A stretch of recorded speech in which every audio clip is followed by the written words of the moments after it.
নমস্কাৰ এই মুহূৰ্তত আহি পৰিছে কেইবাটাও গুৰুত্বপূৰ্ণ খবৰ আৰু এনে ধৰণৰ খবৰ নিতৌ চাবলৈ চেনেলটো সাবস্ক্ৰাইব কৰি ভিডিঅ'টোত এটা লাইক কৰি দিবলৈছো ৰাতিপুৱাৰ প্ৰথমটো খবৰ জুবিন গাৰ্গক ধ্বংস কৰা ষড়যন্ত্ৰ বহু আগৰ পৰাই চলি আছিল জুবিনৰ লগতে থাকি খাবৈ খুটি বেজ হৈ জাৰিছিল একাংশই ধন ঘটাৰ আহিলা হিচাপে লৈছিল জুবিন গাৰ্গক এই মন্তব্য কৰিছে মুখ্যমন্ত্ৰী হিমন্ত বিশ্ব শৰ্মাই মুখ্যমন্ত্ৰী হিমন্ত বিশ্ব শৰ্মাই কৈছে জুবিনৰ সহজ সৰলতাৰ সুযোগ লৈ কৰিছিল বেপাৰ 6 বছৰ পূৰ্বে মুখ্যমন্ত্ৰীয়ে কৈছিল জুবিন গাৰ্গ ব্যৱহাৰ হোৱাৰ কথা পুনৰ এতিয়া চৰ্চিত হৈ পৰিছে মুখ্যমন্ত্ৰীৰ সেই মন্তব্য দিবলৈছো এই মুহূৰ্তৰ আন এটা খবৰ জুবিন গাৰ্গক হেকিতৰ পিছতে আৰম্ভ হৈছে প্ৰতিবাদ যিকোনো মুহূৰ্তত গ্ৰেপ্তাৰ হ'ব পাৰে অনা অসমীয়া সিদ্ধাৰ্থ শৰ্মা প্ৰিয় শিল্পী হেকিতৰ পিছতে ৰাজ্যজুৰি আৰম্ভ হৈছে প্ৰতিবাদ জুবিনৰ অকল বিয়োগৰ ন্যায় বিচাৰি ৰাজপথত যুৱ প্ৰজন্ম উৰে জীৱন অসমীয়াৰ বাবে কাম কৰিলে জুবিন গাৰ্গে এতিয়া জুবিনদাৰ বাবে আমি কাম কৰা সময় অসম চৰকাৰক উচিত তদন্তৰ দাবী জনাই এই মন্তব্য কৰিছে যুৱ প্ৰজন্মই মৌন সমদলৰে ওলাই আহিল জুবিন গাৰ্গৰ প্ৰেমী শিৱসাগৰ চহৰৰ মাছমজিয়াত প্ৰতিবাদ সাব্যস্ত কৰা হৈছে দিবলৈছো আন এটা খবৰ যিকোনো মুহূৰ্তত গ্ৰেপ্তাৰ হ'ব পাৰে সঞ্জীৱ নাৰায়ণে কেনেকৈ গম পাইছিল জুবিনৰ দুৰ্ঘটনাৰ কথা এই প্ৰশ্ন উত্থাপন হৈছে জুবিন গাৰ্গৰ ঘটনা সন্দৰ্ভত পোহৰলৈ আহিছে ভয়ংকৰ অভিযোগ ছিংগাপুৰৰ ঘটনাস্থলীত উপস্থিত আছিল সঞ্জীৱ নাৰায়ণ সামাজিক মাধ্যমত মিছামাটি তদন্তৰ আওতালৈ আহিব পাৰে সঞ্জীৱ নাৰায়ণ জুবিনৰ সহযোগী শেখৰ গোস্বামীয়ে ফাদিল কৰিছে ৰহস্য বৰ্তমান ক'ত হেৰাল সেই সঞ্জীৱ নাৰায়ণ জুবিনক অকলে এৰি দিছিল সঞ্জীৱ নাৰায়ণে ইয়তৰ পৰ্টৰ হঠাৎ আবিৰ্ভাৱ ঘটিছিল সঞ্জীৱৰ দৌৰি আহিছিল সঞ্জীৱ নাৰায়ণ কাৰ ইনফৰমেশ্যন কোনে ক'লে নাজানো ইয়াৰ পিছত হোটেলত লগ পোৱা গৈছিল মৰ্গৰ পৰা আনিবৰ সময়তো সঞ্জীৱ নাৰায়ণ আছিল এই ঘটনাৰ পাছতে গুচি আহিছিল সঞ্জীৱ নাৰায়ণ ইপিনে সঞ্জীৱ নাৰায়ণৰ বিৰুদ্ধে গোচৰ ৰুজু কৰা হৈছে বঙাইগাঁৱত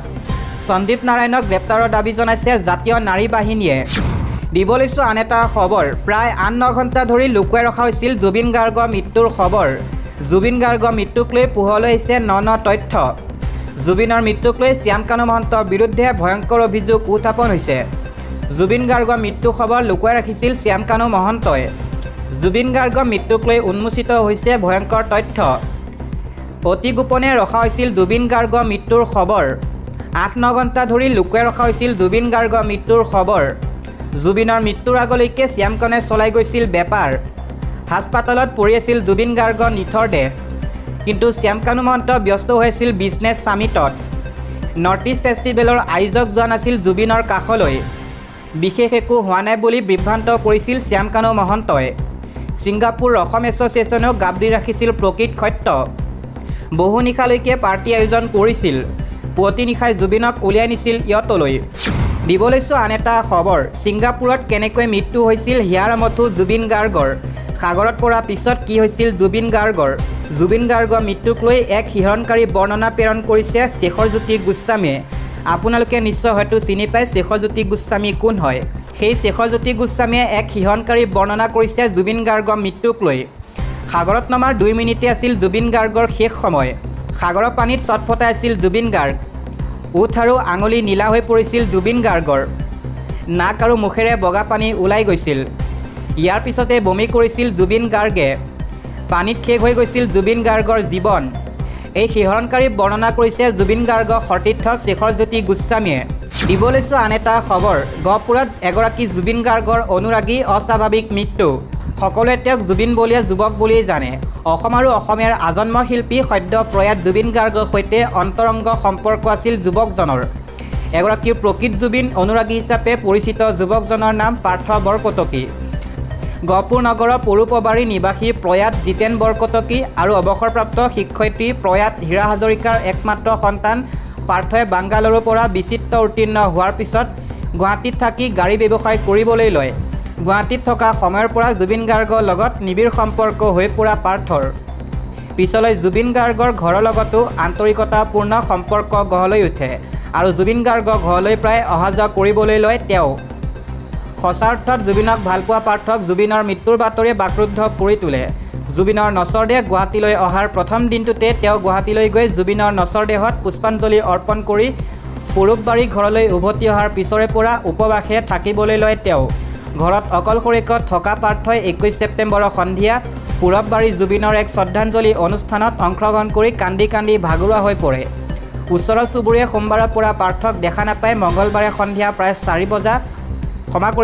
বজাত চাওঁতে মৃত অৱস্থাত উদ্ধাৰ কৰে। ইয়াৰ পিছতে হোৱা লাগে অঞ্চলটোত। জুবিন গাৰ্গৰ মৃত্যুৰ শোকত উপবাসে থকাৰ লগতে অধিক আৱেগিক হোৱাৰ ফলতে পাৰ্থ বৰকটকী অকাল মৃত্যু হোৱা বুলি সন্দেহ কৰা হৈছে। তেওঁৰ মৃত্যুত গভীৰ শোকৰ ছাপ পৰিছে অঞ্চলটোত। দিব লৈছোঁ আন এটা খবৰ। বালিপাৰাত নিৰ্মাণ হ'ব জুবিন গাৰ্গৰ প্ৰতিমূৰ্তি, সম্পন্ন হ'ল পূজন। অসমীয়াৰ হিয়াৰ আমঠু জুবিন গাৰ্গৰ শেষকৃত্য সম্পন্ন হোৱাৰ সময়তে শোণিতপুৰৰ বালিপৰাত জুবিন গাৰ্গৰ এটা আবক্ষ মূৰ্তি নিৰ্মাণ কৰিবলৈ মাটি দান কৰিছে এজন ব্যক্তিয়ে। বালিপৰাৰ এই জুবিন অনুৰাগীজনৰ নাম মজিদুৰ ৰহমান। বালিপৰা পেপচি ক্লাব, বৃহত্তৰ বালিপৰা যুৱ মঞ্চ, বালিপৰা বয়জ ক্লাব আৰু বালিপৰা জুবিন অনুৰাগী ফেন ক্লাব তথা বালিপৰাবাসীৰ ৰাইজৰ অভিযোগত বালিপৰা মজিদুৰ ৰহমানে বালিপৰা উচ্চতৰ মাধ্যমিক বিদ্যালয়ৰ সমীপতে থকা এডোখৰ মাটি মূৰ্তি নিৰ্মাণৰ বাবে দান কৰাৰ পিছতেই উক্ত স্থানত কৰা হয় ভূমি পূজন। বালিপৰা অঞ্চলৰ দল মত নিৰ্বিশেষে শতাধিক ৰাইজৰ উপস্থিতিত পৰম্পৰাগত নীতি নিয়মেৰে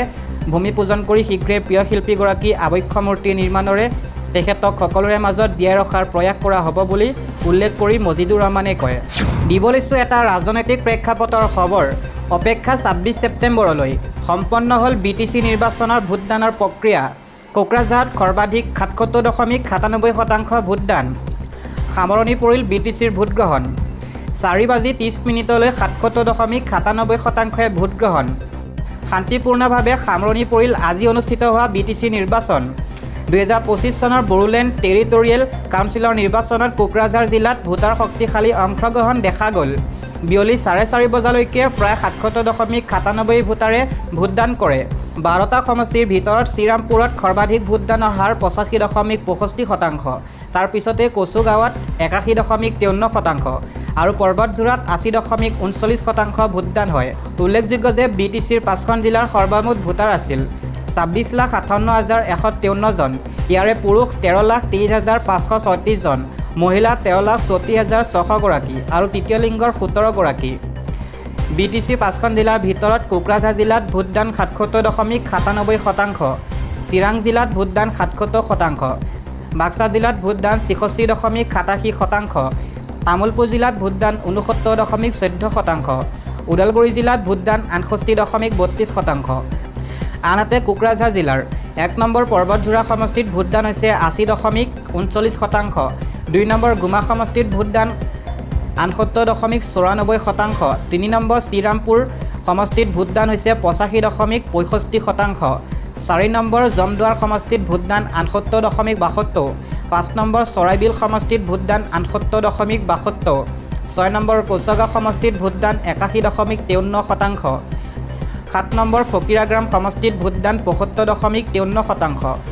8 নম্বৰ দুটামা সমষ্টিত ভোটদান 77%, 9 নম্বৰ বনৰগাঁও সমষ্টিত ভোটদান 77.74%,